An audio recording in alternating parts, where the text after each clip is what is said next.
ओम शांति। आज 6 फरवरी 2024 के परमात्मा पिता के अनमोल मधुर महावाक्य सुनते हैं।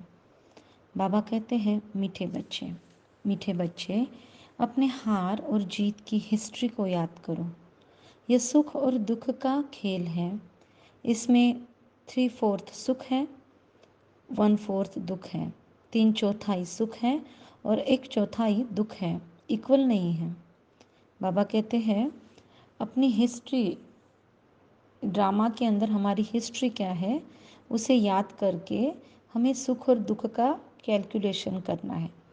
क्योंकि कलयुग में आकर हम सबको ऐसे फील होने लगता है कि हमको तो बहुत दुख है, क्योंकि जिन्होंने थोड़ा भी दुख नहीं देखा है उनको थोड़ा भी दुख सहन नहीं होता है।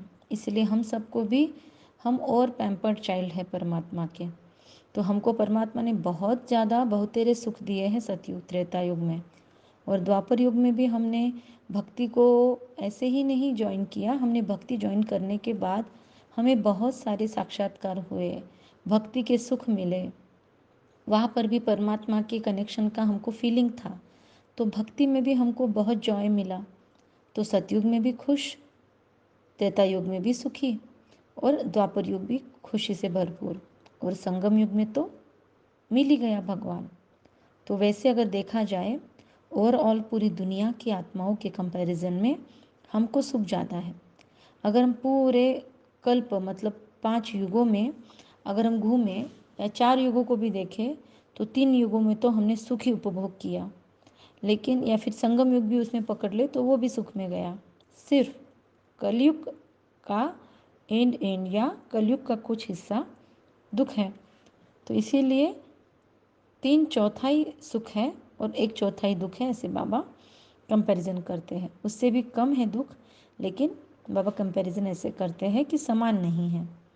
यह बात अगर हम ध्यान में रखें तो मैं इस दुनिया में किसी का भी सुख हमारे आँखों में नहीं खलेगा और हम ऑब्जेक्शन नहीं लेंगे कि हमें ये दुख क्यों है। यह दुनिया के कंपैरिजन में बहुत कम है। प्रश्न है आज की मुरली से, यह बेहद का ड्रामा बहुत ही वंडरफुल है कैसे? उत्तर, यह बेहद का ड्रामा तो इतना वंडरफुल है, जो हर सेकंड सारी सृष्टि में हो रहा है वह हूबहू फिर से रिपीट होगा। सारी सृष्टि का सेकंड टू सेकंड रिपीट। यह ड्रामा जूं मिसल चलता रहता है, जैसे जूं चलती है एक कुएं के ऊपर, अखंड वो पानी खींचती रहती है, डालती रखती है, तो वैसे। या फिर दूसरा जू उसको भी कहते हैं जो गाड़ी के बीच में घूमती है, तो वो अखंड चलती रहती है वैसे। तो बाबा कहते हैं जो मिसल, यह भी ड्रामा का सर्कल है जो अखंड एक्टिवेटेड है।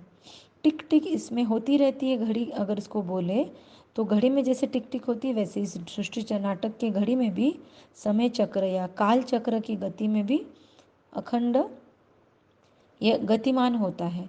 इसकी गति कभी रुकती नहीं है, टिक टिक होती रहती है इस घड़ी में। एक एक सेकंड हर कदम आगे बढ़ रहा है। भले हम सोए हुए हैं फिर भी आगे बढ़ रहा है, हम जाग रहे हैं तो भी आगे बढ़ रही है घड़ी। तो समय आगे बढ़ ही रहा है हर समय, इसीलिए टिक टिक होती रहती है। एक टिक न मिले दूसरी टिक से, मतलब इस सृष्टि की घड़ी का, इस समय चक्र का एक भी काल दूसरे काल से कंपेयर नहीं कर सकते हम। हर घटिका में कुछ न कुछ बदलाव है। हम वैसे नहीं जैसे कल थे और हम कल ऐसे नहीं रहेंगे जैसे आज हैं। इसीलिए ये बड़ा वंडरफुल ड्रामा है। जो भी मनुष्य का पार्ट अच्छा व बुरा चलता है, वैसे तो अच्छा और बुरा कुछ नहीं होता इसको देखे तो, लेकिन फिर भी अगर हम कहते हैं कि ये अच्छा हुआ ये बुरा हुआ, तो बाबा कहते हैं जो भी अच्छा बुरा चलता है सब नोंद है, सब रिकॉर्डेड है। इस बात को हम बच्चे ही समझते हैं। ये कितने हम भाग्यवान हैं। आज मुरली से धारण करने योग्य बातें अब हम सुनने जा रहे हैं। उसके पहले बाबा को याद प्यार देते हैं। रूहानी बाप की रूहानी बच्चों को नमस्ते। हम रूहानी बच्चों की रूहानी माता पिता बाप दादा को याद प्यार, गुड मॉर्निंग और नमस्ते। वाह बाबा वाह, शुक्रिया बाबा शुक्रिया। वाह ड्रामा वाह, वाह मुझ आत्मा का श्रेष्ठ से श्रेष्ठ भाग्य वाह। योग बल से पवित्र बनकर फिर दूसरों को भी हमें बनाना है। कांटों के जंगल को फूलों का बगीचा बनाने की सेवा करनी है। पहले खुद के ही कांटे हमको नष्ट करके अपने संस्कारों में ही फूलों जैसी दिव्यता लानी है और फिर दूसरों के भी जीवन में बदलाव हम ला सकेंगे। कांटों के जंगल को फूलों का बगीचा इस विश्व को बना सकेंगे। सदा खुशी में रहना है, हमेशा जॉयफुल रहना है कि हमारा मीठा बाबा भी है तो टीचर भी है। इस खुशी में हमेशा रहना है कि बाबा हमारा मीठा बाबा भी है, टीचर भी है, परम सद्गुरु भी है, साथी भी है, सखा भी है, सब कुछ है, हमराज भी है। उन जैसा मीठा कोई नहीं। तो कितनी खुशी होगी। ब्लेसिंग बाबा की ओर से हमें वरदान, परमात्मा दुलार को प्राप्त करने वाले अब के सो भविष्य के राज दुलारे भव। क्या मीठा वरदान है। रिपीट करते हैं, परमात्मा दुलार को प्राप्त करने वाले अब के सो भविष्य के राज दुलारे भव। संगम युग पर हम भाग्यवान बच्चे ही दिलाराम के दुलार के पात्र हैं। ये परमात्मा दुलार कोटों में कोई आत्माओं को ही प्राप्त होता है। दिलाराम शब्द परमात्मा के लिए यूज हुआ है और उसका मतलब है दिल को आराम सुकून देने वाला दिलाराम। तो उनके दिल के हम नज़दीक हैं, भगवान के दिल के दुलार हैं हम। तो ये परमात्मा दुलार कोटों में भी कोई और कोई में कोई आत्माओं को प्राप्त है। जो नए बच्चे बाबा की मुरली सुन रहे हैं वो भी फील कर सकते हैं कि आपके अपने रिश्तेदारियों में, अपने परिवार में कितने लोग होंगे, लेकिन ये ज्ञान लेने की किसको सूझी। ये ज्ञान लेने के लिए 7 दिनों का समय किसने निकाला। ये मुरली सुनने की उत्कंठा किसको हुई। आपके साथ भी कोर्स करने वाले अनेकों होंगे, लेकिन आप मुरली तक भी आए, आपको मुरली भी समझने लगी, आप ध्यान से रोज़ मुरली सुनने का व्रत भी ले चुके हो और आपको खुद के जीवन में परिवर्तन भी महसूस हो रहा होगा। तो आप कौन हो गए। करोड़ों आत्माओं में से कुछ चुनिंदा आत्माओं को परमात्मा ये सौभाग्य देता है, चूज करता है और वो आत्माएं उसको महसूस करती है। वो विशेष आत्माएं आप हैं। तो महसूस करेंगे, नशा चढ़ाएंगे खुद का, लिख कर लेंगे खुद के पास कि मैं परमात्मा दुलार को प्राप्त करने वाली कोटों में कोई आत्मा हूँ, मैं परमात्मा दुलारी आत्मा हूँ, या मैं परमात्मा दुलार प्राप्त करने वाली कोटों में कोई पद्मा पदम सौभाग्यशाली आत्मा हूँ। और इस सम्मान को, इस सेल्फ रिस्पेक्ट की टॉपिक को आज कम से कम हम 21 टाइम से ज़्यादा दोहराएंगे दिन भर में, और फिर देखना क्या डिफरेंस आपको महसूस होता है। अगर होता है तो आप फीडबैक देना भी जारी रखें। आगे परमात्मा ने कहा वरदान में कि इस दिव्य दुलार द्वारा राज दुलारे बन जाते हो। राज दुलारे अर्थात अब भी राजे, भविष्य के भी राजे, मतलब भगवान के दिल पर भी राज कर रहे हैं और भविष्य में ताज तख्त मिलेगा। भविष्य से भी पहले अब स्वराज्य अधिकारी बन गए। जैसे भविष्य में तो बाद में मिलेगा, लेकिन अभी खुद के शरीर के, खुद के मूल्यों के, खुद के शक्तियों के अधिकारी बन गए। तो इसको स्वराज्य अधिकारी कहते हैं। स्व पर राज्य करना। स्व के अंदर क्या क्या है। इमोशंस है, हॉर्मोन्स है, दिव्य गुण है, दिव्य शक्तियाँ हैं, नेचर है, टेम्परामेंट है। तो इसको हमने जीत लिया तो हम स्वराज्य अधिकारी बन गए।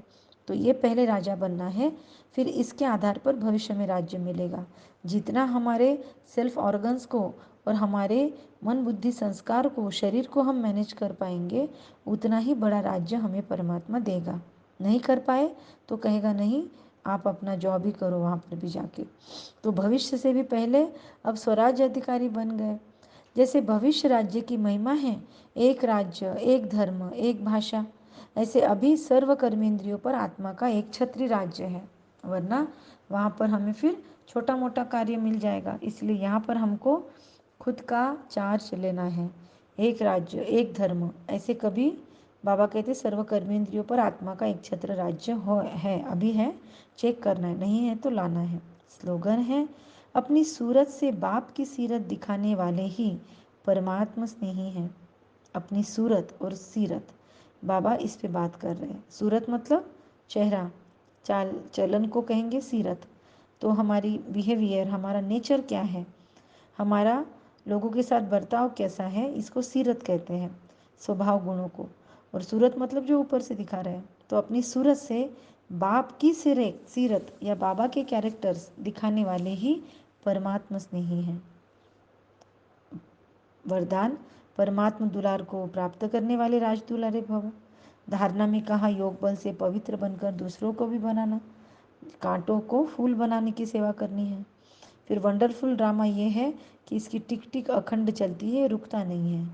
और बाबा ने सारांश में कहा, हार और जीत की हिस्ट्री को याद करेंगे तो हमको समझ में आएगा कि हमको इक्वल नहीं मिला है सुख दुख, सुख एक्स्ट्रा मिला है दुख से, इसलिए हमेशा उस नशे में रहना है।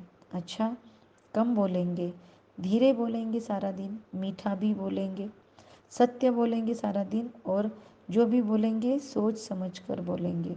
अपनी भावनाओं को निर्माण की रखेंगे कि मेरा हर कदम, हर क्षण, हर एफर्ट कुछ न कुछ नया निर्माण करे। निमित्त रखेंगे खुद को, निमित्त भाव रखेंगे कि मुझे भगवान यूज़ कर रहे हैं, और निर्मल वाणी रखेंगे जिससे अनेकों का दिल जीत सके।